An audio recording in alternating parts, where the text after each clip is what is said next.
যদি কলিজা শক্তই হয়, এক ওয়াক্ত নামাজ পড়তে মন না চায়, নওজোয়ান মাঝে মাঝে কবরস্থানে একা দাঁড়াইও, মানুষের লোকে যাইয়া পারত না, 1 লাখ কবরস্থানে দাঁড়াইও একা নীরবে, দিনের বেলাতেই কোনো কবরের সামনে 1 মিনিট 2 মিনিট দাঁড়াইয়া ভাইব এই মানুষগুলো জমিনে কোলাহল করত, এই জমিনে এই মানুষগুলো ব্যস্ত ছিল।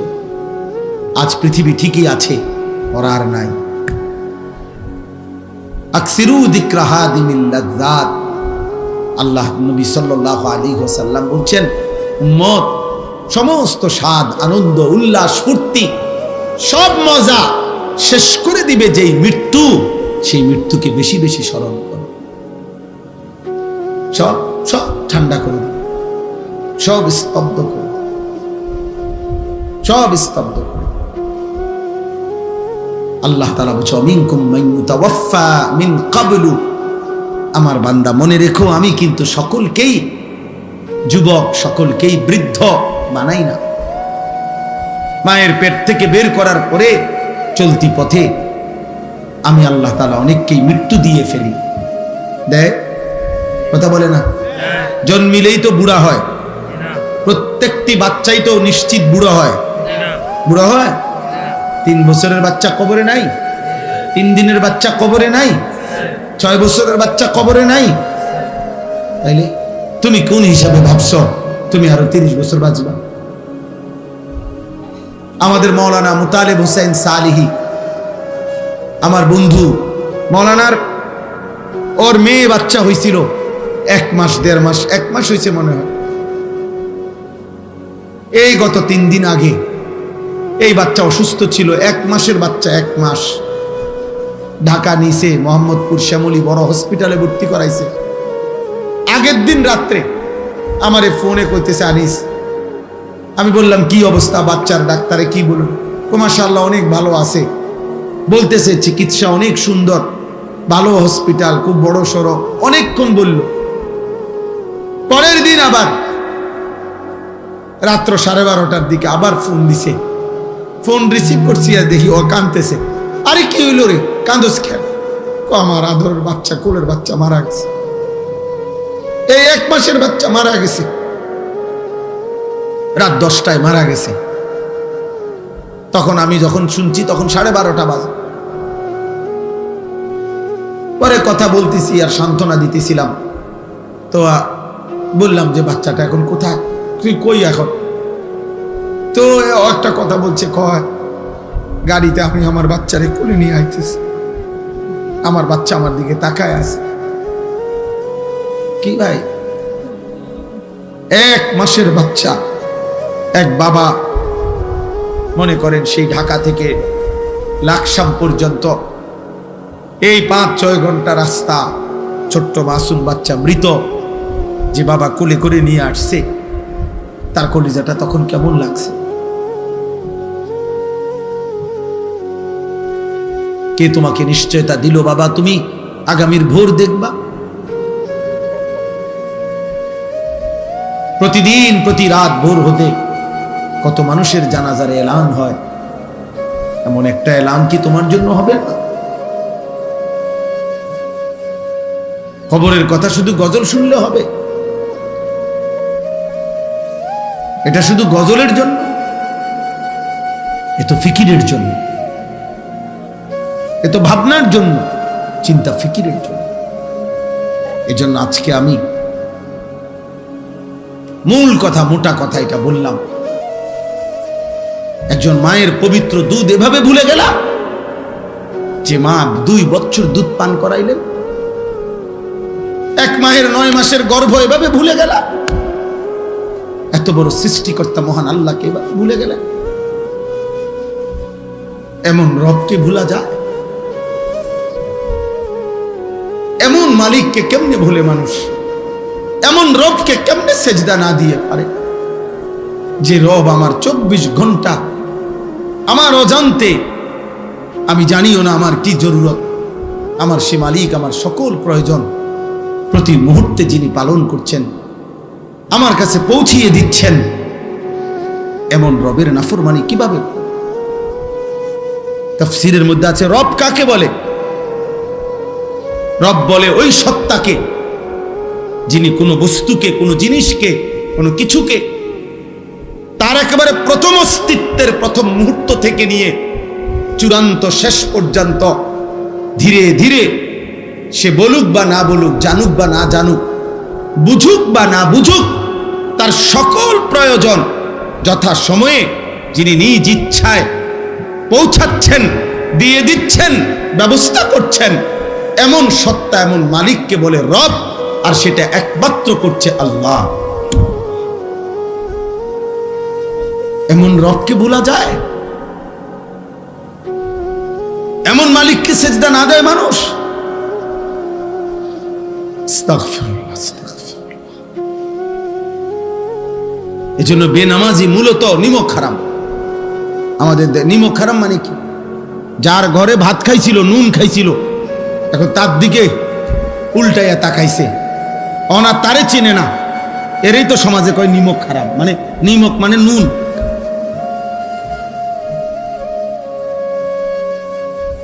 এজন্য বেনামাজি নিমক হারাম, অকৃতজ্ঞ। আল্লাহ যেন বলতেছে, বান্দা এই মাত্র এক প্লেট ভাত, এতগুলো তরকারি দিয়ে আমি তোরে খাওয়াইয়া পেট ভরাইলাম, তুই নাফরমান আমারে একটা সেজদা করলি না। 8 ঘন্টা ঘুম পাড়াইয়া আমি তোকে এই মাত্র ঘুম থেকে জাগাইলাম, তুমি আমারে একটা সেজদা দিলা না। এত অকৃতজ্ঞ মানুষ হয়? এত যত্ন করে আমি বানাইলাম, এত মায়া করে আমি বানাইলাম, এত আদর করে আমি বানাইলাম। হুয়াল্লাযী খালাকাকুম মিন তুরাবিন সুম্মা মিন নুতফাতিন সুম্মা মিন আলাকাতিন। আল্লাহ বলেন, আমি তো তোমাকে সৃষ্টি করেছি মাটি থেকে, আমি তো তোমাকে সৃষ্টি করেছি বীর্যের ফোঁটা থেকে, আমি তো তোমাকে সৃষ্টি করেছি জমাট রক্ত থেকে, আমি তো এভাবে ধাপে ধাপে তোমাকে 7 ধাপে, 1 ধাপে না। আমি চাইলে কুন বললে হয়ে যেত, আমি যদি বলতাম হও তাহলে সেলিম হয়ে যেত, তাহলে আনিস হয়ে যেত।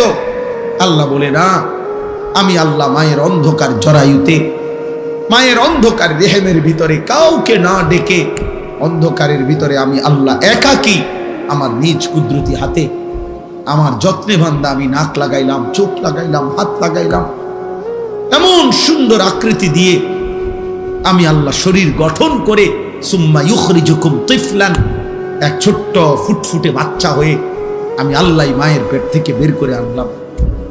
সুম্মা লিতাবলুগু আশুদ্দাকুম, ধীরে ধীরে সেই ছোট্ট বাচ্চার দুর্বল শরীরে অল্প অল্প পরিমাণে আমি আল্লাহ শক্তি দিতে দিতে দিতে যৌবনের পূর্ণ শক্তিতে আমি তো পৌঁছিয়ে দিলাম। সুম্মা লিতাকুনু শুয়ুখা, সেই আমি আল্লাহই আবার পুনরায় শক্ত সামর্থ্য যৌবনের শরীরে আবার ধীরে ধীরে দুর্বলতা দিয়ে আমি বৃদ্ধ বানিয়ে দিলাম। তাহলে আল্লাহ শিশু বলেন, শিশু তো আমি বানালাম, যুবক তো আমি বানাইলাম, বৃদ্ধ তো আমি বানাইলাম, সময়ের প্রতিটা পরিবর্তন তো আমি করেছি, আমি রাত বদলাইছি, আমি দিন বদলাইছি। ফলে শুক্রবার শনিবার হইছে, শনিবার রবিবার হইছে, 2025 2026 হইছে, তোমার 14 বছর 15 বছর হইছে, 15 বছর 16 বছর হইছে, তোমার দিন সপ্তাহ গেছে, সপ্তাহ তোমার মাস গেছে, মাস তোমার বছর গেছে। বান্দা এটা তো আমি করেছি, আমি তোমার করেছি। আমি একসাথে সব শক্তি দিয়ে দিলে তুমি তো পারতা না, আবার আমি যদি একদম দুর্বল বানায় রাখতাম তাইলেও তো তুমি চলতে পারতা না। সবটা আমি করলাম, বিনিময়ে আমি একটা সেজদা পাইলাম না। এই গাদ্দার, এই গাদ্দার, তোরা যারা আজকে এশার নামাজ পড়স নাই, ওঠ এখান থেকে বেটা, নাফরমান, যা এখান থেকে বেটা। তোর মতো নাফরমানের জনপ্রিয়তা দিয়ে আমি কি করব? আমি কি ভোটে দাঁড়াইছি বেটা? আমি কি ভোটে দাঁড়াইছি বেটা? আমি কি মার্কা নিয়ে আসছি কোনো? যে আপনাদের একটা ভোট আমার দরকার, আপনারা খারাইয়া মতেন আর বইয়া মতেন আর শীতইয়া মতেন, আমারে ভোট দিলে সারব? এটা ভোটের মাহফিল? ভোটের সবাইটা? তাহলে কেন পড়লা না নামাজ? বলো নির্লজ্জ ছেলেরা, এই লজ্জাহীন ছেলেরা, বেহায়া, এশার নামাজ যারা পড়ো নাই, এখন বের হও। যদি ফেরেশতা ঘাট ধরে বের করে দেয়, এবং খোদার কসম মনে রাখবা, আজ মনে হয়েছে তো বের করে নাই, আল্লাহর কসম, রব্বে কাবার কসম, বাইলে বাইলে ফইলা হাসরের দিনে এরকম সব বেঈমান, নাফরমান, পাপী ইমানদারদের সাথেই দাঁড়াবে প্রথম। মনে করি মনে এই রঙেই দিন গেছে, দুনিয়াও তো সিটার বাটফার আসিলাম, পালা মানুষের লগে পার হইয়া গেছি। হ্যাঁ, আখিরাতও মনে এমন হবে। কোরআন কারীমে আল্লাহ বলছে, হাসরের দিন আল্লাহ তাআলা ফেরেশতাদেরকে সামনে রেখে বলবে, ওয়ামতাজুল ইয়াউমা আইয়ুহাল মুজরিমুন, এই নাফরমান, সুদখোর, হারামখোর, বেনামাজি, বেঈমান, মুশরিক, মুনাফিক, বেরো আমার রাস্তা, বাইরো বাইরো। আজ ইমানদারদের কাতার থেকে, আজ আমার জান্নাতি বান্দাদের কাতার থেকে, আজ আমার সাজদাওয়ালা বান্দার কাতার থেকে বাইরো। জানোস না ফরমান, আমার বান্দা কতটা কষ্ট করে ফজরের নামাজ পড়ছে। এক লগে ভাত খাইতে দিছি মনে করছো এক লগে জান্নাতও দিব? হ্যাঁ, ফাইজলামি মনে করছো। জান্নাত আর ভাতের থালা এক কথা। দুনিয়া বাতে না খাইতে দিছি ইমানদারেরও নাফরমানেরও, দুনিয়া একটু ঘুমাইতে না দিছি, এগুলা তো আমি জানোয়ারকেও দিছি। দুনিয়ার খানা তো আমি জানোয়ারকেও দিছি বেটা। আজ আখিরাত দেব না, এক ঢোক পানিও হবে না, এক লোকমা খাবার মিলবে না, বেরো। কোরআনুল কারীমের মধ্যে আল্লাহ তাআলা বলছেন, আল মালু ওয়াল বানুনু যিনাতুল হায়াতিদ দুনিয়া। অর্থ সম্পদ, সন্তান আদি, পরিবার পরিজন, এগুলো কেবলই দুনিয়ার সৌন্দর্য। এই দুনিয়াতেই যা একটু ভালো লাগতেছে, টাকা আছে, পয়সা আছে, ক্ষমতা আছে, ছেলে ফেলে আছে, বাড়ি বিল্ডিং দালান আছে, কিন্তু আল্লাহ তাআলা বলেন, ওয়াল বাকিয়াতুস সালিহাত খায়রুন ইনদা রাব্বিকা সাওয়াবান ওয়া খায়রুন আমালা। আল্লাহ তাআলা বলেন যে আল্লাহর নিকট যদি কোনো বিনিময় চাও, সর্বোত্তম কোনো প্রত্যাশা করে থাকো, আল্লাহর কাছ থেকে যদি কিছু পাওয়ার আশা করে থাকো, সেটা শুধুই কেবল চির বাকি থাকবে, যা আখিরাত পর্যন্ত, পরকাল পর্যন্ত, সেটা হচ্ছে as-salihat, যাবতীয় নেক আমল, যেটা আমার জন্যও জরুরি, শ্রোতাদের জন্যও জরুরি, সবার জন্যই জরুরি। as-salihat, সমস্ত নেক আমল, আল্লাহ তাআলার জিকির, আল্লাহ তাআলার ইবাদত, তাহলে এটাই হলো মূল বিষয়। আল্লাহ বলছে, ওই ছেলে, এই ছেলে, এই অপদার্থ, মোবাইল ধরে রাখছো কেন? নিজে নিজে চুল ঠিক করে, মোবাইল, চুল তো অনেক সুন্দর তোমার, মাশাআল্লাহ।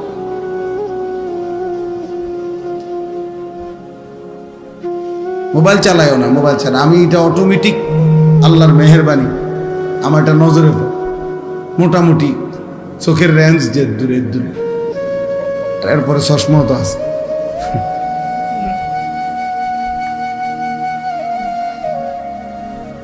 এই জন্য মূল বিষয় হলো as-salihat, নেক আমল। আখিরাতের পুঁজি হলো নেক আমল, আখিরাতের সম্পদ। ওমা হাদিহিল হায়াতুদ দুনিয়া ইল্লা লাহবুন ওয়া নাঈম। আল্লাহ তাআলা বলেন, দুনিয়ার জীবন আর কিছুই নয়, শুধুই তামাশা, শুধুই খেলাধুলা। ওয়া ইন্নাদ দারাল আখিরাতা লাহিয়াল হায়াওয়ান। আর আখিরাতের ঘর জান্নাত, সেটাই কেবল জীবন, বেঁচে থাকা, জীবনের সার্থকতা জান্নাত। আল্লাহ বলছেন কোরআনুল কারীমে, আল্লাহ বলেন, ফামান যুহজিহা আনিন নার ওয়া উদখিলাল জান্নাহ ফাকাদ ফাজ। যাকে জাহান্নাম থেকে মুক্তি দেয়া হলো, জান্নাতে প্রবেশ করানো হলো, সেই কেবল সফল হলো। ওমাল হায়াতুদ দুনিয়া ইল্লা মাতাউল গুরুর। বাকিটা দুনিয়ার জীবন, আল্লাহ নিজেই বলছেন, ধোঁকা। মাতাউল গুরুর, ধোঁকার সামগ্রী, প্রবঞ্চনা, ধোঁকা। গতকাল যাকে দেখছেন হাসছে, আজ শুনবেন হয়তো সে কাঁদে। গতকাল যে ছিল সুস্থ সবল, আজ হয়তো সে অসুস্থ, হাসপাতালের বেড। গতকালকে যে ক্ষমতার উচ্চ পদে ছিল, আজ সে পথে পথে ঘুরে। এরকম তাহলে